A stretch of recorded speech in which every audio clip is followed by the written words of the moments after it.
É um prazer estar com os senhores, primeiro de alguns encontros. Para os que ainda não me conhecem, meu nome é Davi, e eu vou, na medida do possível, encaminhá-los a um caminho que pode levar à aprovação. Eu já estive com algumas turmas anteriores de PRF,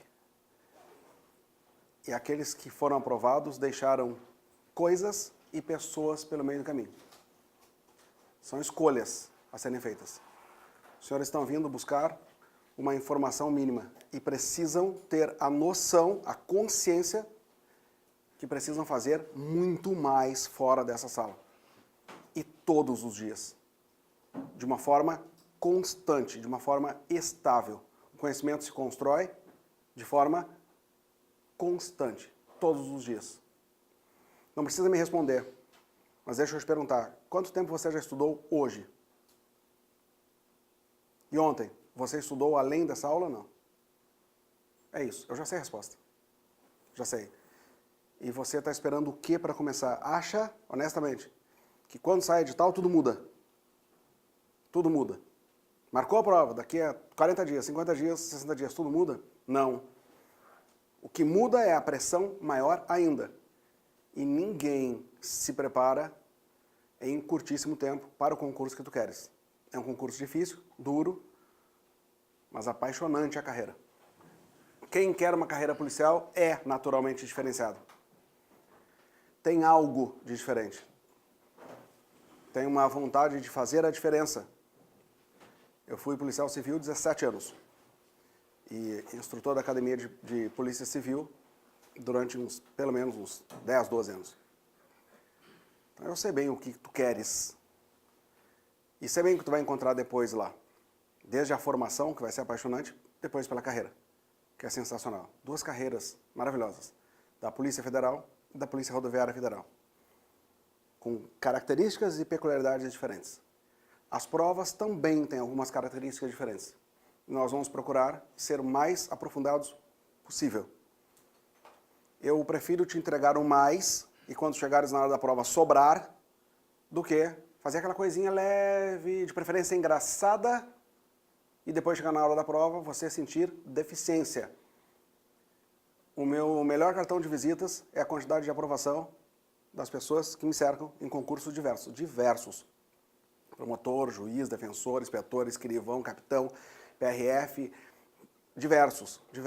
Hoje, felizmente, depois que aconteceu esse mundo maravilhoso de eu poder ir para dentro da casa das pessoas, eu já não viajo mais, mas durante muito tempo dei aula em 4 estados, São Paulo, Minas, Paraná e aqui. Então, realmente, muita gente. Nós já ajudamos a chegar lá. Somos simplesmente um barqueiro. Você, nesse exato momento, ingressou no meu barco. Eu dificilmente desembarco na outra margem. Não vou na tua formatura. Pode me mandar convite, eu vou ficar muito honrado de realmente receber para guardar com carinho. Mas tu não vai me ver lá, porque eu estarei aqui, ajudando a próxima turma. Mas você vai ver que eu sou um comandante exigente mesmo. Ou rema, ou pula do barco. Ou você não vai chegar na outra margem. É simples. Não é possível que nós estejamos agora, aqui, 19h10, terceiro turno, cansados e sabendo que vamos ter que enfrentar mais um turno quando chegar em casa. É isso. Porque se tu tá aqui essa hora, se você está assistindo essa hora, e aliás, em horários alternativos muitas vezes, é porque você não tem as melhores condições para estudar. Então essa já é uma grande razão para estudar e fazer a coisa bem feita. Eu não sei quanto a ti, eu particularmente, às vezes olho para frente e não sei bem onde eu quero chegar. Mas que eu sei de onde eu saí, eu sei. E isso me impulsiona muito para frente, porque para lá eu não quero voltar mais. E se tu tens o mesmo sentimento, mesmo espírito, esse sou eu, e quero te convidar a remar junto comigo. Eu tenho alguns pontos selecionados aí, dividimos o conteúdo entre alguns professores, eu fui honrado com alguns pontos, e eu prefiro te entregar realmente muito conteúdo. Já te aviso, convém que você anote, porque você só descobre se a aula é boa depois da prova. Antes de uma prova é uma barbada fazer uma aula boa, uma revisão pré-prova, engraçadinha, fazer todo mundo chorar, muita coisa engraçada, riso. Se tiver palhaçada, melhor ainda. Então não vai encontrar de mim rimazinha, não vai encontrar funk, não vai encontrar. Vai encontrar uma lição segura que possa te aprovar. Tu só vai descobrir se a aula foi boa depois do concurso, quando procurar as questões ali, as respostas ali, e elas estiverem ali. Agora, se eu pudesse dar uma única dica, uma única só, Davi, quero uma única dica para passar nesse concurso, questões, centenas e milhares de questões. Os senhores precisam ter uma conta ativa em site de questão, como que concursos. Não conheço os caras, não ganho nada dos caras, não tenho nada a ver com esses caras. O que você vai fazer? Vai pegar esse tema, por exemplo, que eu vou verificar hoje, aplicação à lei penal. Escolhe qualquer banca lá, velho, nem se preocupa, eu vou fazer só da banca, vou fazer só do PRF. Pega qualquer banca, qualquer nível e detona 1.000, 2.000, 3.000, 4.000 questões. E você vai descobrir que as questões são sempre as mesmas, com palavras diferentes. Ora, se nós pudéssemos conhecer a prova agora, a prova que tu vais enfrentar não era bom? Tu podes, ela já está pronta. Está lá no site que é concurso, com palavras diferentes, questões diferentes, mas ela já está lá, porque é impossível alguém criar questões diferentes do que já está lá. São centenas e milhares de questões sobre o mesmo tema. Então, faça isso e você vai perceber que o seu salto vai ser quantitativo. E uma segunda situação, se você tiver força, é aula dada, aula estudada hoje. Quem estuda da manhã, quem tem aula da manhã, estuda à tarde. Quem tem aula à tarde, estuda à noite. E quem estuda à noite, estuda à noite. É isso. É chegar em casa, fazer as coisas da vida, cuidar dos filhos, arrumar as coisas para o dia de amanhã e ainda ler a matéria que nós estudamos aqui. Porque isso é neurológico, é óbvio. Por quê? Quando nós estamos com o computador ligado muito tempo e mandando imagens para as transferências, os buffers de transferência, tem um momento que começa a ficar pesado, né? Pesado, até o momento que tu reinicia a máquina, volta zerado. O computador foi feito a imagem do nosso cérebro. Quando nós dormimos, não é o seu corpo que vai descansar, é o seu cérebro que vai limpar os buffers de transferência. E ele vai salvar lá naquela memória mais duradoura aquilo que você setou e disse para ele que é mais importante. E ele vai deletar aquilo que você não disse para ele que é importante. Porque desde que nós acordamos hoje, 6h30 da manhã, nós recebemos zilhões de informações pelos olhos, pela audição, pelo paladar, por tudo. E o nosso cérebro precisa zerar isso para o dia de amanhã, precisa zerar. E ele vai limpar tudo, inclusive o que nós vamos estudar agora. Se tu não estudar hoje, é certo que tu vai acordar pela manhã, tu não tens 40% do que eu vou te mostrar hoje. Não tem 40%. Existe um gráfico chamado curva do esquecimento, um sujeito chamado Ebbinghaus. Em 31 dias, tu tens 3% daquilo que tu vai ver hoje. Só que a prova não é daqui a 31 dias. Então tu não vai ter nada quando chegar na prova e tu está perdendo tempo aqui. Então, só tem um jeito, salvar como. Como é que a gente faz para ter o arquivo guardado lá? Salvar como. E o salvar como é aula dada, estudada hoje. Porque se tu dormires, ele apaga, tu não salva mais. Pensem nisso e vão descobrir por que das aprovações que estão à minha volta. Duas coisinhas muito singelas. Estuda no mesmo dia e faz muitas questões e vai dar certo. Prezados, hoje eu estudo com os senhores de Direito Penal. Direito Penal. E estudo uma parte muito específica. O tema da nossa aula é a aplicação da lei penal. A aplicação da lei penal. Davi, o que eu devo ler de texto de lei? Realmente, texto de lei também tem que ser lido. Você tem que ler artigos 1º a 12 do Código Penal. 1º a 12 do Código Penal, obrigatoriamente. Muito bem. O nosso tema começa com o princípio reitor de todo o sistema penal, chamado princípio da legalidade. Princípio da legalidade. Prezados, dentro da ideia que eu vou deixar sobrar isso no teu caderno, olha só, de onde surgiu esse princípio da legalidade? Surgiu onde o princípio da legalidade? Existem algumas teorias. As três mais importantes são: alguns dizem que o princípio da legalidade surgiu com as leis de Solon. Estamos muito antes de Cristo. Para outros, o princípio da legalidade está na Carta de Lyon, Carta de Leão. Estamos em 1188. E, finalmente, outros dizem que o princípio da legalidade está na Carta Magna de João Sem Terra. Carta Magna de João Sem Terra. Estamos em 1215. 1215. O que prevalece no gosto da doutrina, né? E aí eu não estou discutindo a qualidade das pessoas que escrevem, só a quantidade de pessoas mesmo, né? É quantitativo sem olhar para a qualidade das pessoas que escrevem. Tem prevalecido que o nascedouro do princípio da legalidade está aqui, ó, na Carta Magna de João Sem Terra.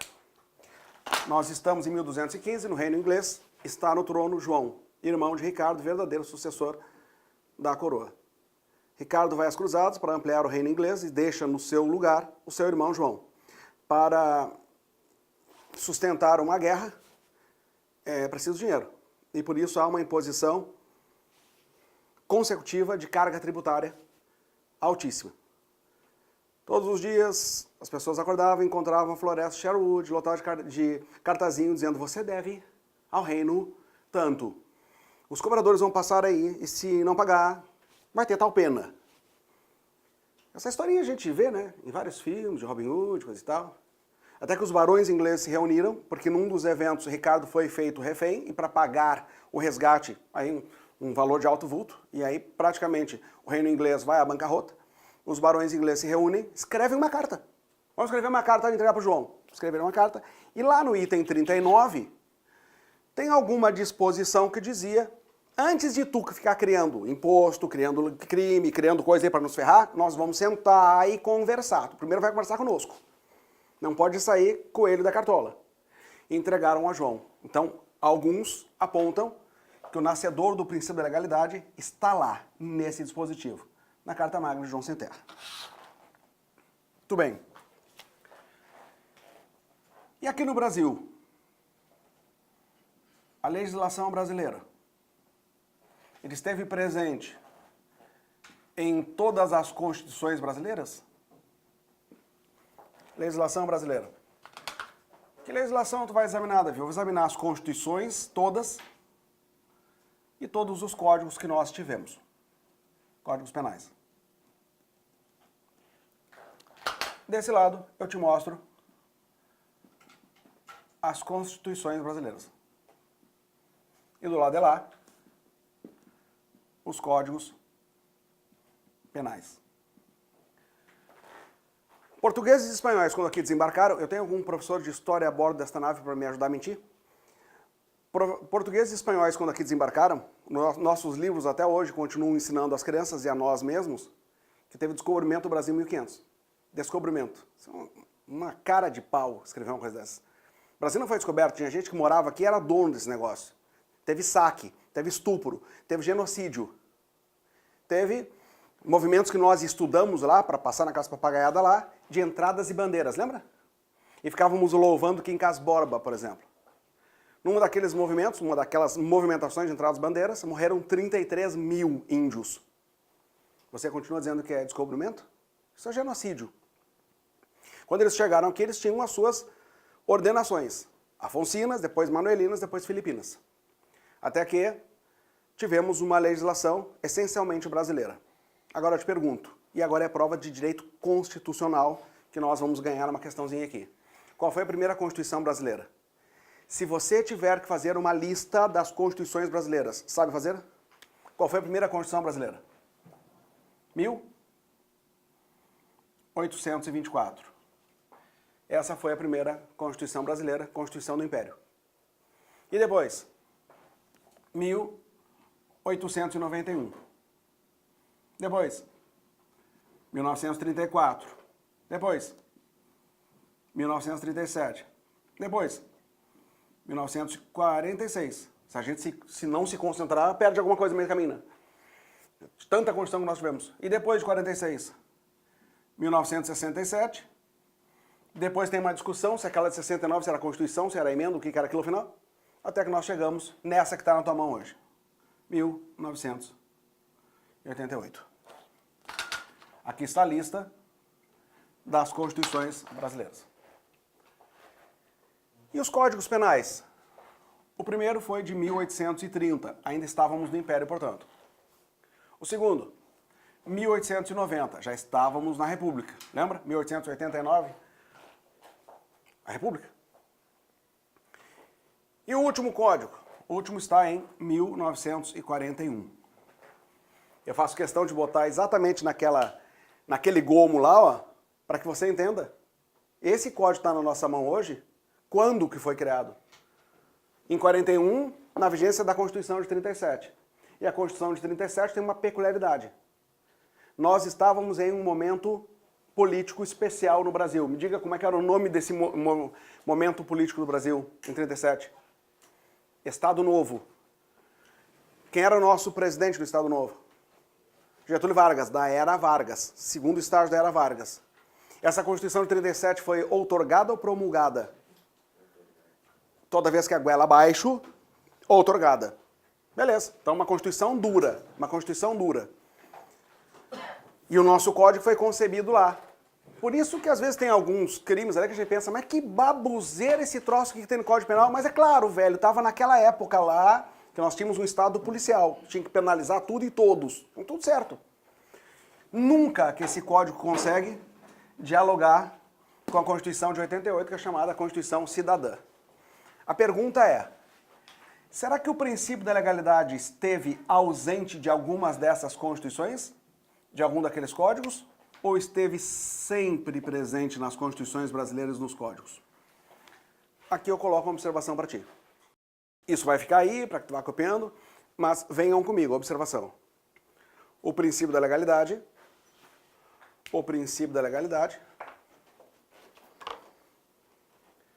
esteve presente em todas as constituições e códigos penais brasileiros.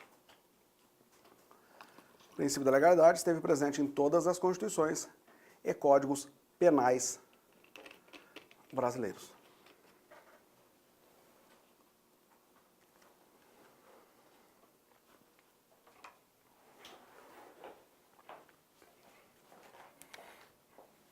Muito bem. Desdobramento do princípio da legalidade. Como se desdobra o princípio da legalidade?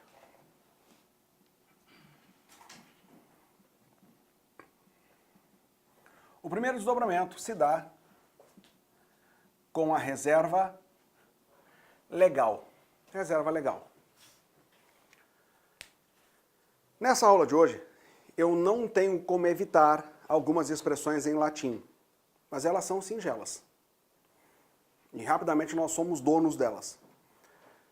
Eu sugiro a você, que não é bacharel em Direito, que não sofra com nada do que nós vemos aqui. Porque muito que nós vemos aqui também é asqueroso para quem é bacharel em Direito. Né? Então não fique já com aquela resistência, porque realmente é muito chato muitas coisas que nós vemos aqui. Mas a gente precisa passar por isso realmente para conquistar o cargo. Esse princípio da reserva legal, ele se desdobra em 3 características. A primeira característica decorre de uma expressão chamada lex prévia. Lex prévia. O que te parece? Qual é a ideia que deve decorrer dessa lex prévia? Que a lei penal tem que ser anterior ao fato. Não foi o que entregaram lá para o João Sem Terra? Disseram, primeiro tem que ter uma lei, para depois, tu não fica inventando coisa do dia para a noite. Então, a ideia da lex prévia, que a lei penal deve ser anterior ao fato. Anterior ao fato. Onde está isso? Isso está exatamente no artigo 5º, inciso 39 da Constituição da República. Eu não escrevo CF/88, escrevo como a própria Constituição se apresenta, tá? Constituição da República Federativa do Brasil. Mas se você está acostumado a escrever CF/88, tá tudo certo. Nós estamos falando da mesma pessoa. Está ali no artigo 5º, 39 da Constituição, está também no artigo 1º do Código Penal. Agora eu te convido a abrir a tua apostila e já vamos começar a matar os dispositivos. Sempre que possível a gente busca o amparo legal. Olha o que diz. Não há crime sem lei anterior que o defina. Não há pena sem prévia cominação legal. Ali está o princípio da reserva legal na característica da lex prévia.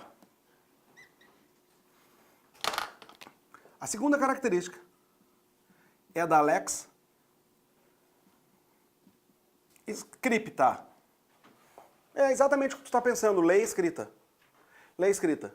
A pergunta é, os costumes de uma sociedade podem criar tipos penais, criar crimes ou revogar crimes, os costumes de uma sociedade? Podem criar crimes? Revogar crimes? Costumes não, só lei. Só lei. É bem verdade que pelos costumes de uma sociedade, determinadas leis não se aplicam mais. Me diga, na sua concepção, mantença de casa de prostituição é crime? Para você, manter uma casa de prostituição em funcionamento é crime ou não? Sim ou não? O que te parece? É crime. É crime. E deixa eu te perguntar, aqui, nesse entorno aqui, tem casa de prostituição ou não tem? Dezenas ou centenas aqui na nossa volta. Agora à noite tu vai perceber menos. Provavelmente quando nós sairmos à noite aí, nós não vamos receber os mesmos papeizinhos que nós homens receberíamos durante o dia. Papelzinho de algum homem vendendo uma mulher, dizendo qual é o endereço onde ela está. Tem galerias aqui em Porto Alegre que tem 30 casas de prostituição, 30 salas. E a pergunta é, e não são responsabilizados criminalmente quem explora isso? Porque a prostituição em si não é crime. A exploração e a mantença de casa de prostituição que é? Não são criminalizados por quê? Por hipocrisia, só por isso. Por hipocrisia. Porque nós não precisamos ser probos, ser fiéis, nós não precisamos. Nós precisamos parecer ser. Mas enquanto não vier uma lei que revogue, o tipo penal está lá. Adultério continua sendo crime? Não mais. Mas já foi. Mas precisou uma lei para revogar. Então, a ideia aqui, coloquemos, só lei pode criar e revogar tipos penais. Só lei pode criar e revogar tipos penais.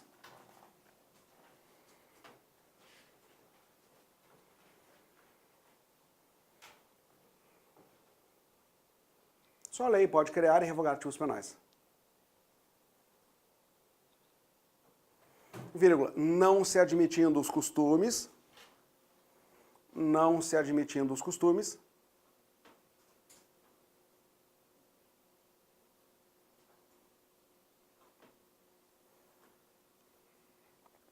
e nem tampouco medidas provisórias. Essa é a parte mais importante, inclusive, saiba. Isso é o que vai cair na tua prova de direito constitucional. É possível legislar em matéria penal por medida provisória? Não, não é possível não. É o artigo 62, parágrafo 2º, inciso 1, letra B da Constituição. Não é possível. Medida provisória do Presidente da República não é possível. Só lei, só o Congresso Nacional. Então eu disse, não cabendo os costumes e nem tampouco medidas provisórias. Então a ideia aqui é de lei escrita. Lá a lei anterior, aqui lei escrita. Finalmente, chegamos à expressão lex stricta. É exatamente o que você está pensando. Lei estrita. Lei estrita. Bom, mas aqui tem uma ideia. A ideia é, cabe analogia em matéria penal? Cabe analogia em matéria penal? Tá, Davi, mas é que eu não sei o que é analogia. Legal. É assim, nós não temos lei para uma determinada coisa, mas nós temos para uma outra coisa que é meio parecida. Eu posso pegar aquilo que é parecido aqui? Cabe analogia? Você pode dizer sim e pode dizer não, desde que ajuste a resposta depois. Eu vou dizer não, tá? Vou dizer não. Não cabe analogia em matéria penal, salvo para beneficiar o agente. Agora eu vou dizer assim, só cabe analogia em matéria penal para beneficiar a gente. Se for para beneficiar, cabe. Se for para prejudicar, não. Saibam, durante muito tempo, a utilização de arma de brinquedo aumentava a pena do roubo, que tem uma majorante lá, para emprego de arma. Ela dizia arma. E aí teve uma súmula 174 que dizia: o emprego de arma de brinquedo aumenta a pena do roubo. Com essa súmula, o STJ estava fazendo analogia em bonam ou em malam partem? Em benefício do sujeito ou em prejuízo? Em prejuízo. Por conta disso foi cancelada a súmula. Exatamente por isso. Então coloquemos, eu vou para o não e vou colocar a exceção, que é mais comum nas provas. Não cabe analogia em matéria penal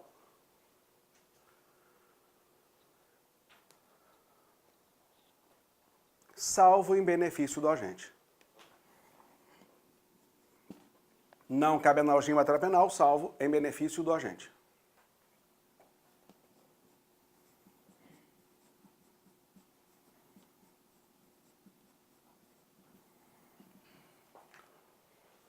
O próximo desdobramento do princípio da legalidade está em taxatividade. Taxatividade. Para ti, a expressão taxativo indica o quê? Soa como nos teus ouvidos? Taxativo. Quando eu digo, eu fui taxativo sobre isso. Vamos pensar que marcamos a aula 8h30 no sábado e chega um desavisado às 9h. Ah, mas já começou. Rapaz, fui taxativo que era 8h30. Eu fui certo, eu fui claro, eu fui preciso afirmando que a aula devia começar às 8h30. Essa é a ideia da taxatividade. Uma lei penal tem que ser certa, tem que ser clara, tem que ser precisa para que todos nós, independentemente do grau de formação que temos, entendamos o que não é para fazer. Então coloquei, a lei penal deve ser certa, clara e precisa. A lei penal deve ser certa, clara e precisa. A lei penal deve ser certa, clara e precisa.